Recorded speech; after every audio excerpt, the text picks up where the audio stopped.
In this video I want to show you how to update application in Xiaomi Redmi Note 10 Lite. First you need to open the Google Play Store on your phone, then go to the profile icon, click on it and then manage apps and device.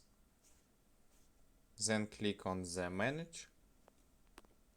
Here click on the updates. Find the apps you want to update, or you can update all apps. For example, I want to update this and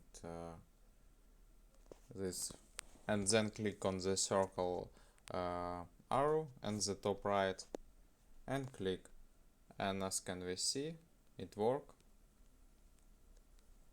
I can end this all for today. Goodbye.